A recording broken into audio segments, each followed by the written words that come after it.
कभी आपने सोचा है एक ऐसा इंसान जिसने परमेश्वर की आवाज अपने कानों से सुनी, जिसने समुद्र को दो हिस्सों में बांटा आग के स्तंभ और बादल के खंभे के नीचे चला, जिसने मिस्र की धरती को कांपते देखा, वही मूसा जिसे परमेश्वर ने चुना था अपनी प्रजा को आजाद कराने के लिए। दोस्तों, आज की कहानी सिर्फ मूसा की नहीं है, ये हमारी आत्मिक यात्रा का आईना है। क्यों परमेश्वर ने मूसा जैसे महान व्यक्ति को प्रतिज्ञा देश में प्रवेश नहीं करने दिया? क्या ये केवल सज्जा थी या इसके पीछे छिपा है एक गहरा आत्मिक रहस्य जो आपके जीवन को भी बदल सकता है? इस वीडियो को अंत तक जरूर देखें, क्योंकि अंत में जब आप जानेंगे कि परमेश्वर ने मूसा को क्यों रोका, तो आप ये भी समझ पाएंगे कि कई बार जब परमेश्वर हमारी इच्छाएं पूरी नहीं करता, वो हमारे खिलाफ नहीं बल्कि हमारे लिए काम कर रहा होता है। अगर आप सच में परमेश्वर की योजना को गहराई से समझना चाहते हैं तो एक सेकंड भी स्किप मत कीजिएगा। लेकिन सोचिए, वही मूसा जिसने इतने महान काम किए, जिसने 40 साल तक रेगिस्तान में परमेश्वर के साथ चला, उसे आखिर क्यों प्रतिज्ञा देश में प्रवेश नहीं करने दिया गया? क्या ये न्याय उचित था? क्या केवल एक गलती उसकी सारी सेवकाई पर भारी पड़ गई, या फिर इसके पीछे कोई आत्मिक रहस्य छिपा है जो आज भी हमारे जीवन से जुड़ा है? आज हम उसी रहस्य की यात्रा शुरू करने जा रहे हैं। एक ऐसी कहानी जो आपको न केवल बाइबल को गहराई से समझाएगी, बल्कि ये दिखाएगी कि परमेश्वर के साथ संबंध में आज्ञाकारिता कितनी गहरी बात है। मूसा एक ऐसा नाम जो इतिहास में अमर है। मिस्र के राजमहल में पला बढ़ा, परंतु परमेश्वर ने उसे जंगल में तैयार किया। जब परमेश्वर ने जलती हुई झाड़ी में से पुकारा, मूसा तो वही क्षण था जब उसकी जिंदगी बदल गई। वो अब फिरौन का आदमी नहीं रहा, वो अब परमेश्वर का दास बन गया था। उसने लाल समुद्र को बांटते देखा, आकाश से मनन्ना गिरते देखा, चट्टान से जल निकलते देखा और बादल की छाया में दिन रात यात्रा की। लेकिन जितना महान उसका बुलावा था, उतनी ही कठिन उसकी यात्रा भी थी, क्योंकि वो केवल एक नेता नहीं था, वो एक चरवाहा था जो लाखों कुड़कुड़ाने वाले लोगों को परमेश्वर के मार्ग पर चलाने की कोशिश कर रहा था। समय बीतता गया। इस्राएली 40 सालों से जंगल में घूम रहे थे। हर बार जब कुछ कमी होती, वे मूसा पर गुस्सा करते, कुड़गड़ाते, शिकायत करते। कभी कहते, मिस्र में तो हमें मांस मिलता था, कभी कहते, क्या तू हमें यहां मरने लाया है? और हर बार मूसा उनके लिए परमेश्वर से विनती करता।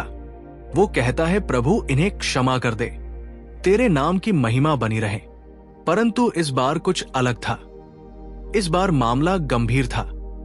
गिनती की पुस्तक अध्याय 20 में लिखा है कि जब लोग कादेश नामक स्थान पर पहुंचे तो वहां पानी नहीं था। लोग मूसा और हारून के विरुद्ध एकत्र हुए। उन्होंने कहा, हमारे भाई तो मर गए, अब तू हमें और हमारे बच्चों को यहां प्यास से मरवाने लाया है। यह सुनकर मूसा का हृदय टूट गया। वो परमेश्वर के सामने गया, गिर पड़ा और प्रार्थना की। और फिर परमेश्वर ने कहा, अपनी छड़ी ले और सभा को एकत्र कर और उनकी आंखों के सामने उस चट्टान से बात करना और वह उनसे जल निकालेगी। ध्यान दीजिए, पहले परमेश्वर ने मूसा को चट्टान से बात करने को कहा था, मारने को नहीं। ये वही चट्टान थी जो पहले भी जल दे चुकी थी। जब निर्गमन के दिनों में मूसा ने पहली बार उसे मारा था और जल बह निकला था। लेकिन अब परमेश्वर ने तरीका बदला था।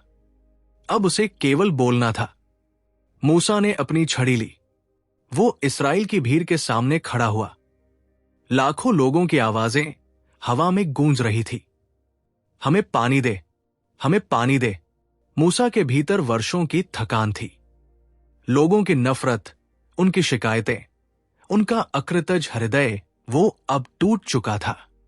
और फिर उसने कहा है, बाघियों, क्या हम तुम्हारे लिए इस चट्टान से जल निकालेंगे? और उसने अपनी छड़ी उठाई और 2 बार चट्टान को मारा, जल बह निकला, प्रजा ने पानी पिया। सब खुश हो गए। लोगों ने कहा, देखो मूसा ने फिर चमत्कार किया। लेकिन उस भीड़ के जयकारों के बीच एक आवाज आई जो मूसा के हृदय को चीर गई। वो परमेश्वर की आवाज थी, क्योंकि तूने मुझ पर विश्वास नहीं किया कि तू मेरी पवित्रता को इस्राएलियों के सामने प्रकट करे। इसलिए तू इस सभा को उस देश में नहीं पहुंचाएगा जो मैं उन्हें देने जा रहा हूं। सोचिए, मूसा वही व्यक्ति जिसने अपनी छड़ी से समुद्र बांटा था, अब उसी छड़ी के कारण प्रतिज्ञा देश से वंचित रह गया। क्या यह न्याय उचित था? क्या सिर्फ एक गलती इतनी बड़ी सजा ला सकती है? उसने तो जल निकाला, लोगों की प्यास बुझाई, फिर भी परमेश्वर अप्रसन्न क्यों हुआ? यहां एक रहस्य छिपा है जो केवल वही समझ सकता है जो परमेश्वर के हृदय को जानना चाहता है। क्योंकि ये सिर्फ एक गलती नहीं थी, ये परमेश्वर की योजना में एक प्रतीकात्मक गड़बड़ी थी। परमेश्वर चाहता था कि मूसा बोले, क्योंकि चट्टान अब दोबारा नहीं मारी जानी थी। लेकिन मूसा ने उसे दोबारा मारा और ये बात परमेश्वर के प्रतीक को तोड़ गई। पर रुको, क्या यह बस इतना ही था? क्या सिर्फ प्रतीक टूट गया था या कुछ और भी टूटा था? कभी कभी हम परमेश्वर के काम में इतने डूब जाते हैं कि हम उसकी आवाज की बारीकी सुनना भूल जाते हैं। मूसा ने वही किया जो उसने पहले किया था।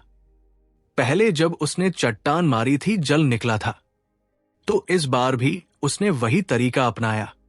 लेकिन परमेश्वर चाहता था कि अब उसका संबंध गहरा हो। अब मूसा को आदेश नहीं बल्कि संवाद से काम लेना था।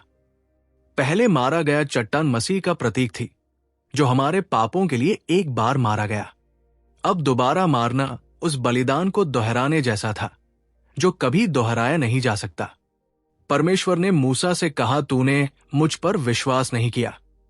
यानी उसने जल तो निकाला, पर उसने परमेश्वर की पवित्रता को पूरी तरह प्रदर्शित नहीं किया। लोगों ने सोचा मूसा ने जल निकाला, जबकि होना चाहिए था परमेश्वर ने जल निकाला। इस एक छोटे से अंतर ने मूसा के जीवन का अंत बदल दिया। कितनी बार हम भी ऐसा करते हैं? हम अपने कार्यों से परमेश्वर को महिमा देने की जगह अपनी मेहनत या अनुभव पर भरोसा कर लेते हैं।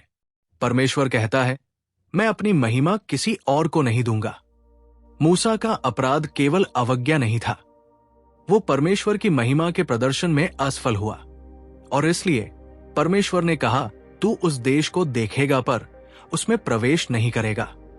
उस दिन मूसा ने जाना, परमेश्वर की आज्ञा केवल शब्द नहीं होती, वो उसके हृदय का आदेश होती है।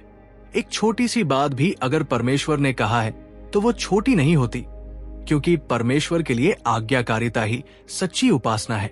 तो अब सवाल यह है, क्या मूसा की गलती सच में केवल चट्टान को मारने की थी, या इसके पीछे कुछ और गहरा था, कुछ ऐसा जो पूरे उद्धार की योजना से जुड़ा था?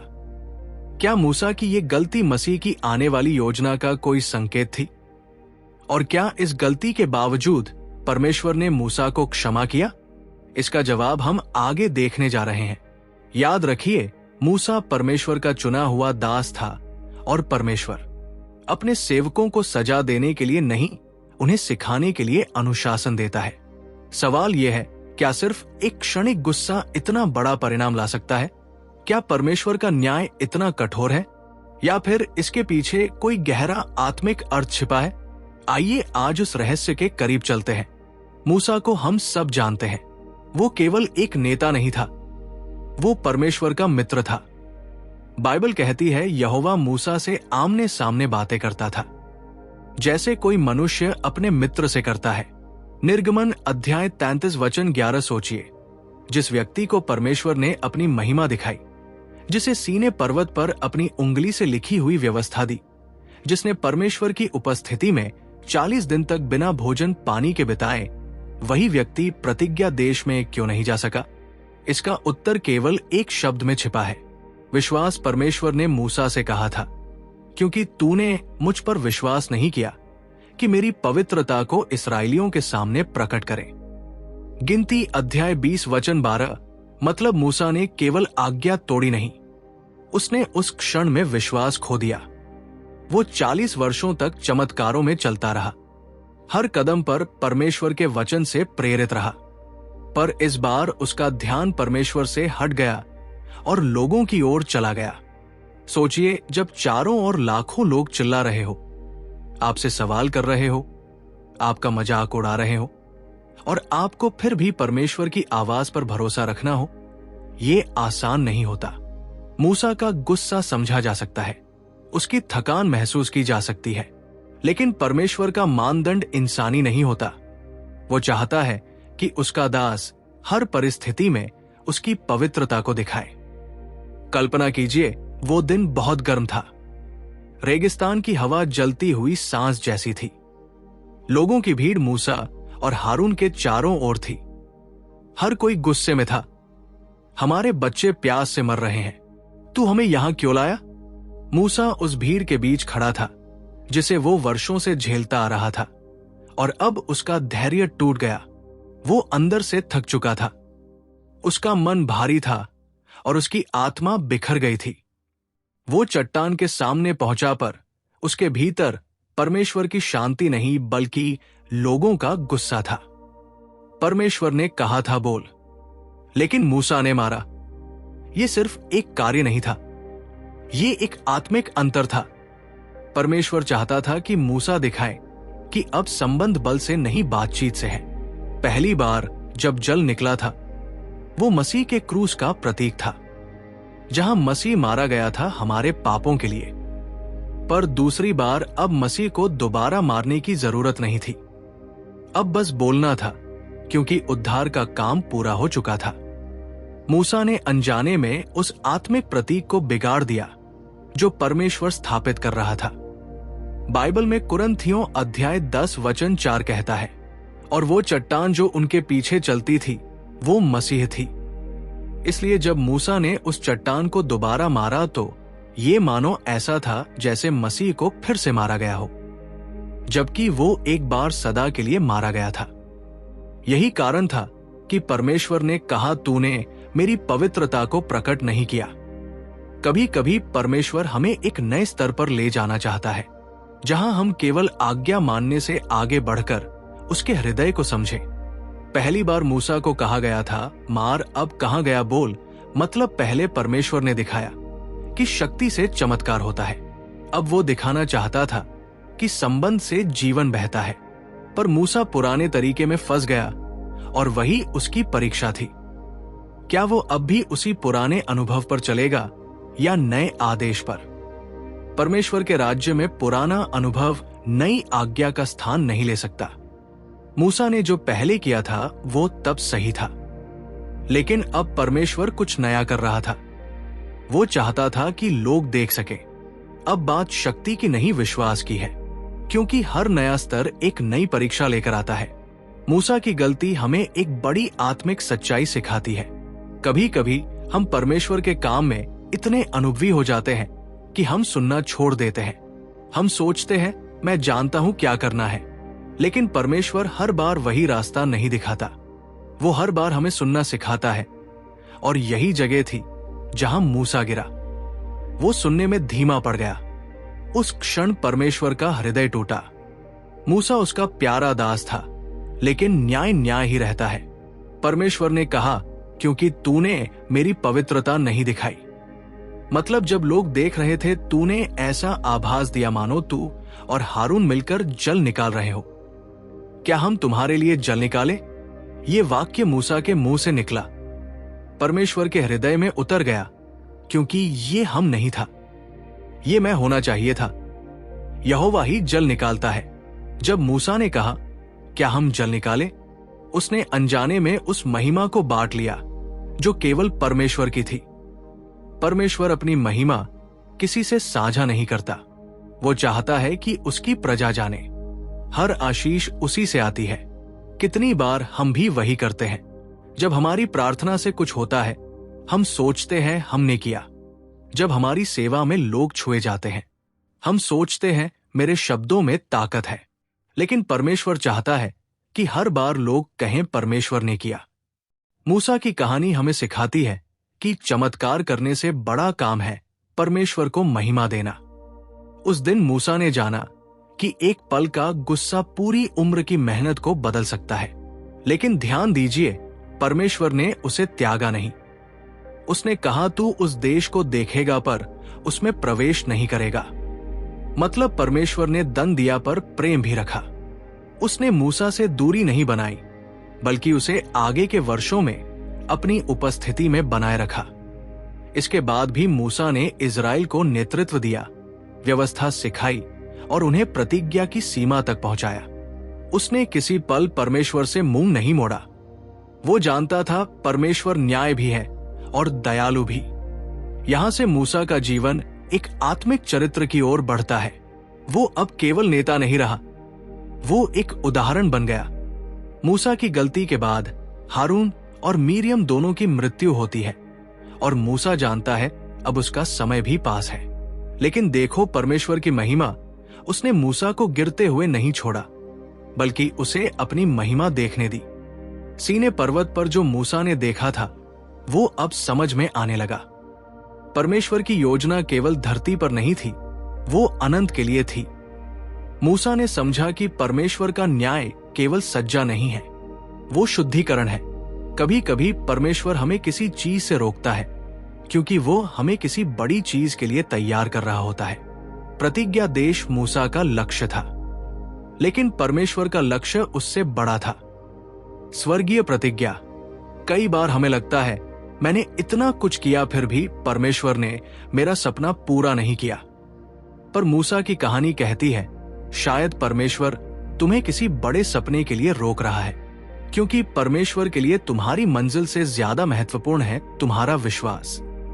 मूसा उस दिन टूट गया था, लेकिन उसी टूटन में वह परमेश्वर के और करीब हो गया।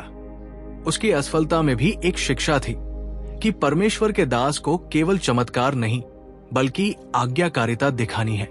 अब सवाल यह है, मूसा को तो कहा गया कि वो प्रतिज्ञा देश में प्रवेश नहीं करेगा, लेकिन क्या उसने सचमुच कभी वहां कदम नहीं रखा, या परमेश्वर ने किसी और तरीके से अपना वादा पूरा किया? इस रहस्य का उत्तर हम आगे जानेंगे। याद रखो, परमेश्वर का न्याय हमेशा प्रेम में लिपटा होता है।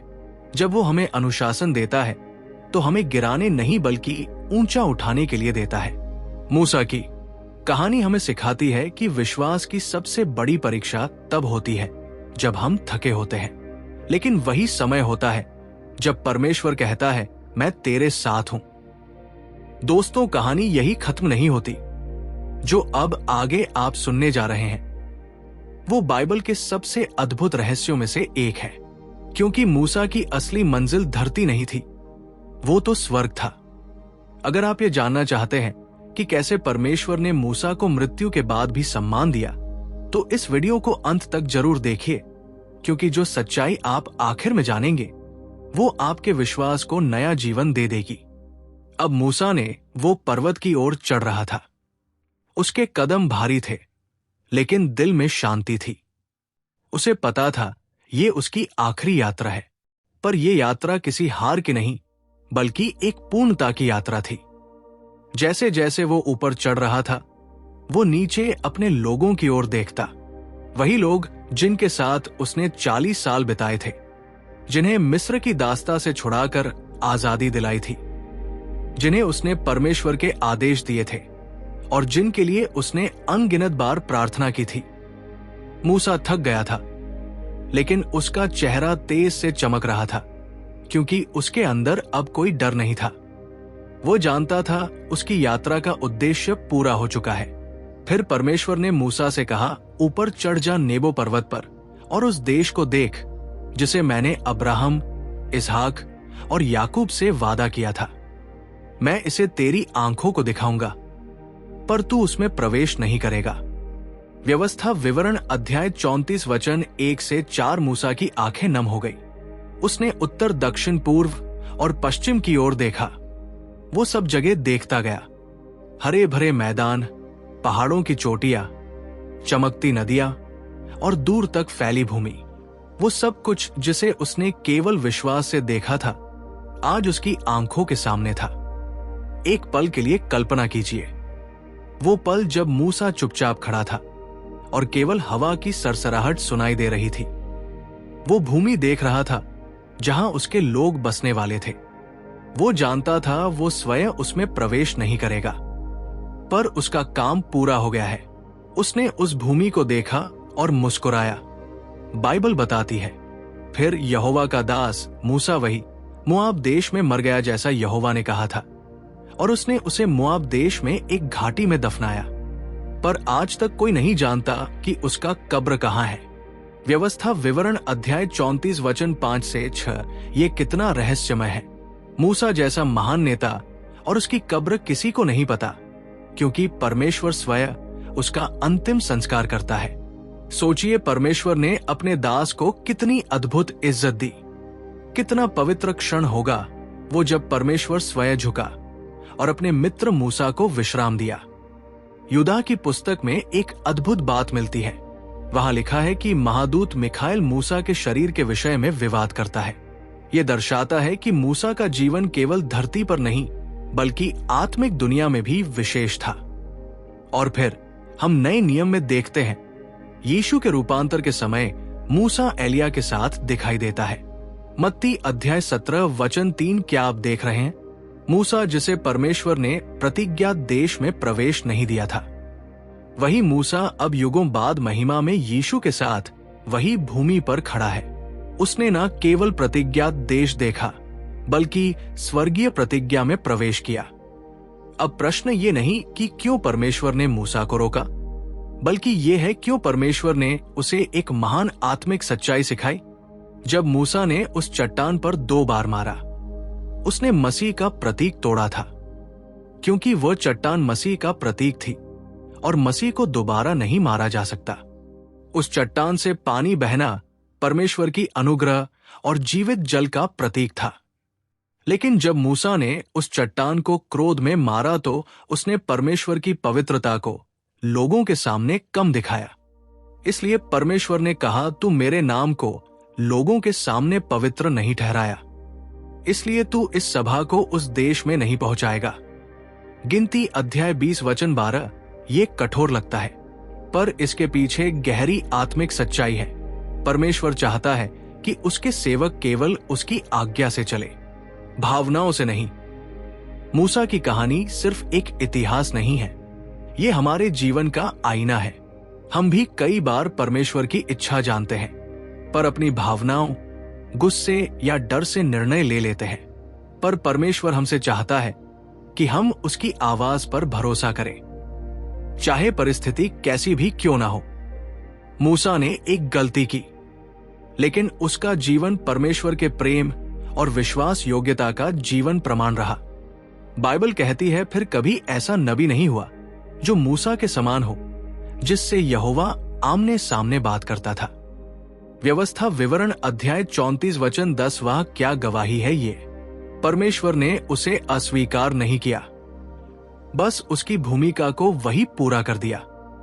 वो प्रतिज्ञा देश में नहीं गया, लेकिन उसने स्वर्ग के द्वार तक पहुंचने का रास्ता बना दिया। कल्पना करें, मूसा ने अंतिम बार आकाश की ओर देखा और देखा कि वो वही परमेश्वर जिसने उसे झाड़ी से बुलाया था, आज उसी को घर बुला रहा है। वो मुस्कुराया क्योंकि उसने अपनी दौड़ पूरी कर ली थी। उसने वो सब किया जिसके लिए उसे भेजा गया था, और उसी पल वो अपने प्रभु के पास लौट गया, जहां कोई दर्द नहीं, कोई शिकायत नहीं, सिर्फ शांति है। दोस्तों, मूसा की कहानी हमें ये सिखाती है कि परमेश्वर की आज्ञाएं हल्के में नहीं लेनी चाहिए, और ये भी कि जब वो हमें अनुशासन देता है तो वो हमें सजा नहीं बल्कि शुद्ध करता है। परमेश्वर ने मूसा को बाहर नहीं किया, बल्कि उसे स्वर्ग में प्रवेश कराया। इसलिए जब कभी आप सोए कि क्यों परमेश्वर ने मेरी इच्छा पूरी नहीं की, तो याद रखें, वो आपके लिए कुछ और बड़ा तैयार कर रहा है। नेबो पर्वत पर हवा बह रही थी, सूरज ढल रहा था, मूसा की लाठी जमीन पर रखी थी और आकाश में एक चमकती रोशनी धीरे धीरे उठ रही थी। वो मूसा था जो अब अपने सच्चे प्रतिज्ञा देश में प्रवेश कर चुका था। मूसा ने हमें सिखाया कि परमेश्वर का हर वचन पूरा होता है। वो देर से पूरा करे पर अधूरा नहीं छोड़ेगा।